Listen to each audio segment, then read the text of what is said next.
You're listening to international investment advisor Doug Goldstein on the Goldstein on Gelt show, the financial show where we'll talk about how you can make the most of your money.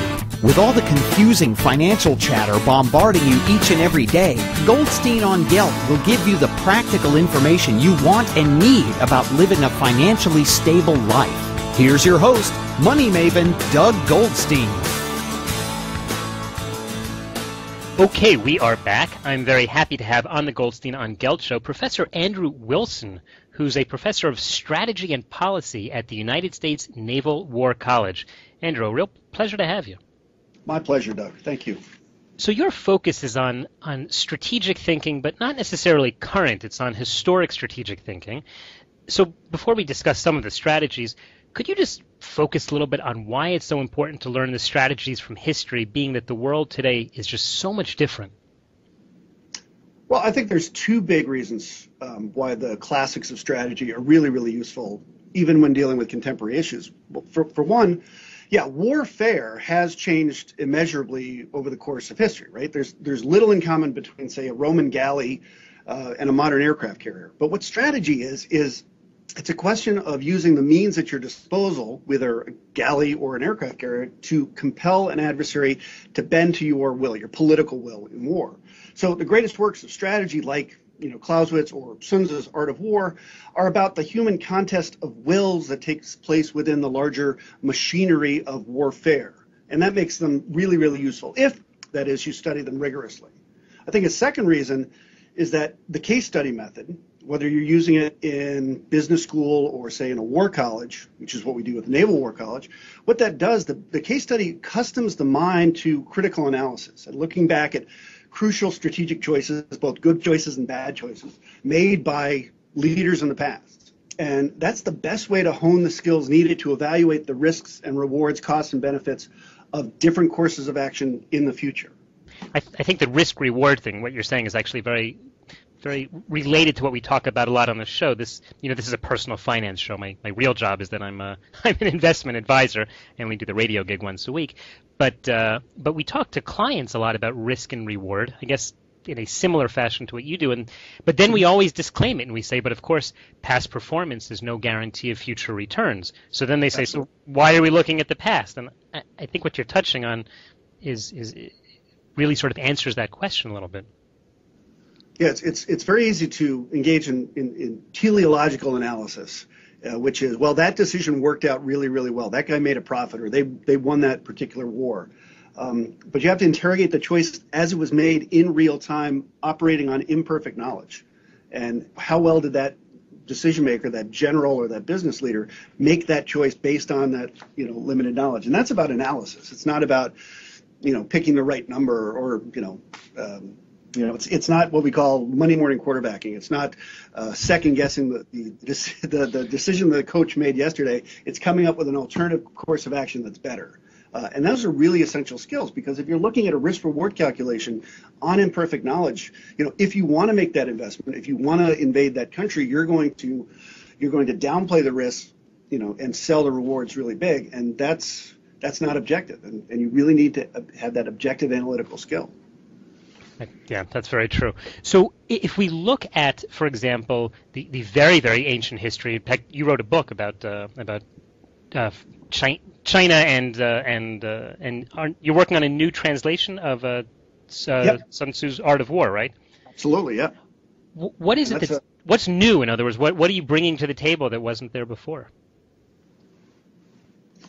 What I focus on in my study of that particular book, and this is why I like the book. It's also one of the reasons why it's so popular in business school curriculum and military curriculum is that it's a book about leadership. And if you study the context within which this book was written, what the author is trying to do is invent a new model of leadership.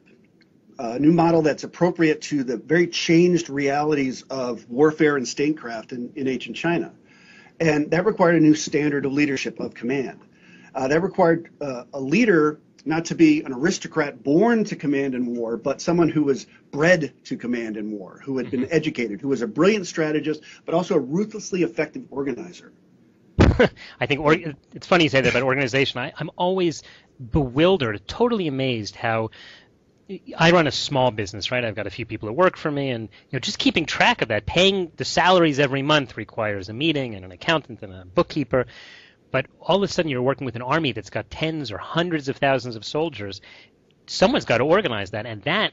Today we've got computers and all sorts of satellites to help you see what's going on. But how could they have done it thousands of years ago?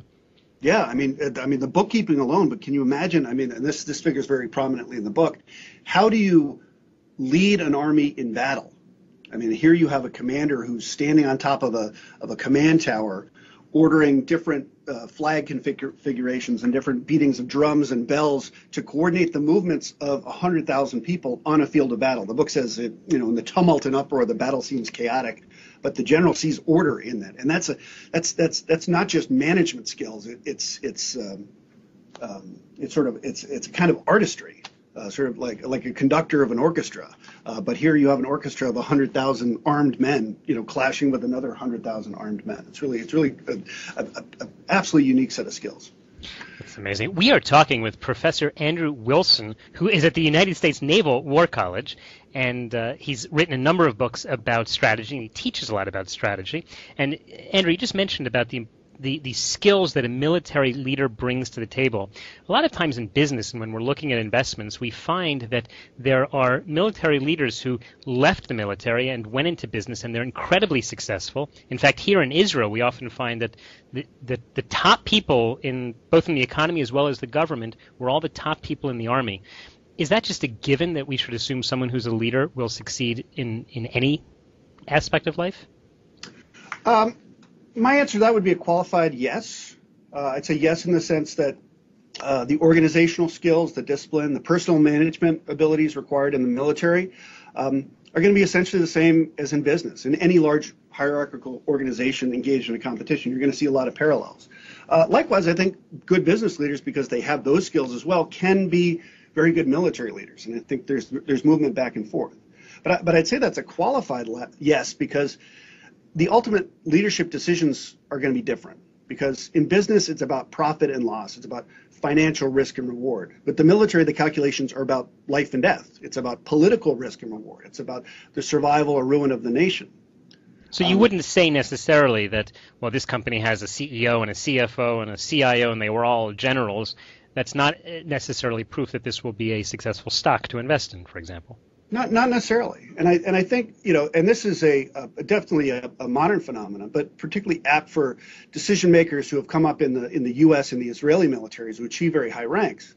Think about it, these are high tech, very well funded forces where leaders are much likely to throw money and technology at problems. And I think obviously frugality when it comes to blood is a very good thing, but this doesn't necessarily make senior military leaders as financially frugal as one would like to see in a business leader. So I think ultimately, the calculations are going to be a little bit different. One of the things that you've spoken about in terms of strategy is what you refer to as strategic adaptation. Is that just a nice way of saying, I was wrong, let's try the next approach? Yeah, it is. Okay. And if you read Sun Tzu's Art of War in particular, it seems to tell you to be infinitely flexible and supremely adaptable in any circumstance. I mean, to change your strategy on a dime. But you're right. I mean, this is great in theory, but really, really difficult, to do in practice. So is this something that you teach your students? And how do you teach them? And I can give you a couple examples. I mean, there's one of my favorite examples of strategic adaptation. It's it's and our students are they want flexibility. They want to be adaptable. And that's in some ways easier at different levels of war. But when you're talking about, maneuvering large armies or getting logistics in place and things like that, there's incredible limits on your flexibility and on your ability to be adaptable in different circumstances. And it's very difficult to change course completely. I mean, a lot of commanders are personally and professionally invested in the strategy, and it's tough. I mean, Washington, after New York, after this disaster, they get trounced by the British in New York in 1776. He changes his strategy completely. He goes from an idea of fighting a decisive battle against the British to a Fabian strategy, which is the strategy of protraction and frustration that would wear down, British means and will until the Americans, with a lot of help from the French, could transition back to the offensive. That's a 180 swing, and it took vision, moral courage to make that shift, but it also took eloquence to sell it to the Continental Congress. He's not operating in a vacuum; he's operating in a political system. So it's very difficult to shift gears that dramatically, and it's rare when somebody does it.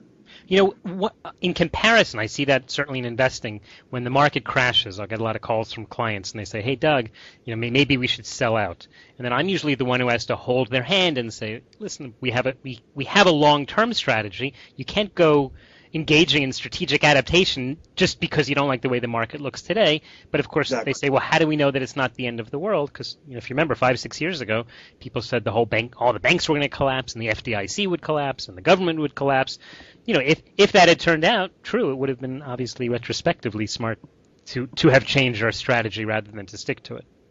Yeah, that and the gut instinct to when it seems that failure is staring you in the face to change course, sell, shift your assets into something else. Equally difficult is to understand that even though the indicators are good, your measures of effectiveness seem to point towards success, that your strategy is actually not working. Like, think about body count in Vietnam. The U.S. military created its own measure of effectiveness, and by that measure, it was succeeding. But that was the wrong measure. And turns out to be, and in that case, you're struck. You think your strategy is working. You think your investment choice is paying off, but all of a sudden, you realize you should have jettisoned that strategy, months, if not years ago, even when the indicators of your own invention were telling you it was a good choice. So what should you do if you feel you simply have no choice? In the markets today, the stock market went up very high and interest rates are very low, so people feel stuck. And similarly today, certainly in the Middle East, we're dealing with Syria, right? That neither side looks to be like particularly good guys, and it's not obvious who should you support? Or with Iran, it's a difficult situation, and we've got to stop them from getting a bomb. But there's no obvious choice. How do you work through that with, as a military strategist? Yeah, that's probably the most difficult question. I think, fairly straightforward. When you can match your political objectives to a fairly straightforward strategy and a fairly straightforward operational idea. What do you want to do militarily? That's relatively easy. If you think about the first Gulf War, where the objective was to liberate Kuwait and restore the Kuwaiti government, well, that's something that's pretty easy to operationalize. You need to mass forces, march them into Kuwait, drive the Iraqi military out. Very, very sort of straightforward, kind of linear. But then if you think about, well, what are the larger grand strategic or regional political objectives, say, the United States had after that war, which were like peace and stability in the Middle East? I mean, how do you operationalize a concept like that? And that comes up with... It's been thousands of years that it hasn't been, so... Exactly. What's that old joke about, the guy hopes for the Cubs to win the World Series, and the genie says, well, how about something easier? It's like, well, how about peace in the Middle East? He says, well, let me work on the Cubs then. Or is the reverse of that? Anyway, and that's very difficult. And this sounds a little trite, but you have to think about different instruments of national power that you want to capitalize on, and different mixes of coercive diplomacy, or do you want to incentivize good behavior? I mean, are there ways to facilitate good decision making, say in Iran, or to, I think the president was speaking the other day with the Turkish president. The U.S. president was speaking with the Turkish president about, basically giving Assad an out in Syria. I mean, saying, okay, hand over government. Okay, so you're not gonna fall like Gaddafi. Get you on a plane, put you someplace else. Don't put that guy on what Sun Tzu calls death ground. So he's going to absolutely fight to the end. So you have to, and this is a very difficult balancing act that has to be struck. I mean, and a lot of times the classics of military strategy might be a little too straightforward, might not be as useful in those environments where so you have to complement your study of the classics of like Clausewitz's On War or Sun Tzu's On War, which are about primarily, achieving your political objectives through violence, through mass organized violence. And you have to complement those with, some Kissinger and some Bismarck and try to figure out, it's that the military is just one instrument. And it's actually, in a lot of circumstances, not even the best instrument for achieving your political objectives. But it's always got to be there. You need that strength. You need that, that coercive ability to complement what other positive incentives you might be providing. Don't people think that you need to, if you're going to threaten to use your military, the other side, certainly your opponent, would have to feel that they will feel the full force of your military, not that it's going to be a tit for tat kind of thing. Oh, you shot a bullet, I'll shoot a bullet, but I won't raise it, right? In other words, isn't there a concept in the military that you just have to go full force without trying this,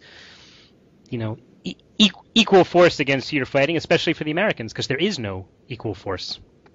Yeah, the idea that half measures are dangerous, because if you try to, and this was one of the lessons of Vietnam. It's a problematic lesson, but that incrementalism or signaling through the use of force doesn't really do a good job of compelling the enemy, of coercing the enemy, because you're not going in, whole hog. You're not bringing overwhelming force to bear. And that creates maneuver room for your opponent. You're not bringing the maximum pain on them.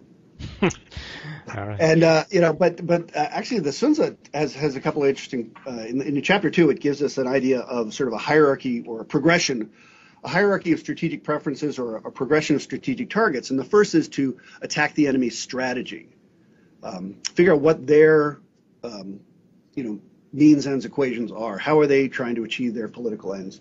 So you try to figure out how to flummox that. You get inside their decision-making cycle. You sow doubt.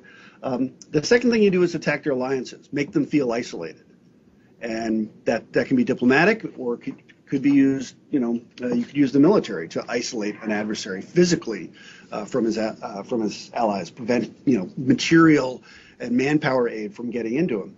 Mm-hmm. So that's a way of using those, not just the military, but diplomacy, economic incentives, what have you, propaganda, to substantially increase the likelihood of your military operations if and when you do undertake them. Wow. All right. Sounds like good advice. Professor Andrew Wilson from the United States Naval War College. It's been a pleasure. In the last few seconds, we're just about out of time. Tell me, how can people follow your work? Well, most recently, and this is something I'm very excited about, I've done 2 courses for a company called The Great Courses. Mm-hmm. And those are available from the Great Courses website, thegreatcourses.com. And you quite often see ads for them in The Economist, and in the Wall Street Journal, and the New York Times. One is on Sun Tzu's Art of War specifically, and the other one is a broader survey course called Masters of War, which covers history's greatest strategic thinkers from antiquity up to the information age. Okay. Andrew, thank you so much for your time. I'm glad we've solved most of the world's strategic problems in today's conversation. I hope we'll have you back again soon. Thanks, Doug. I really appreciate it. You've been listening to the Goldstein on Gelt Show with money maven Doug Goldstein. Doug's weekly radio show is heard around the world, but if you miss it, you can download the podcast at www.goldsteinongelt.com. The Goldstein on Gelt Show gives you up-to-date financial ideas so you can get on the path to financial freedom. If you'd like your questions answered on the air or off, send Doug an email to doug@profile-financial.com. It's your money for your future, so join Doug every week to build your wealth on the Goldstein on Gelt Show.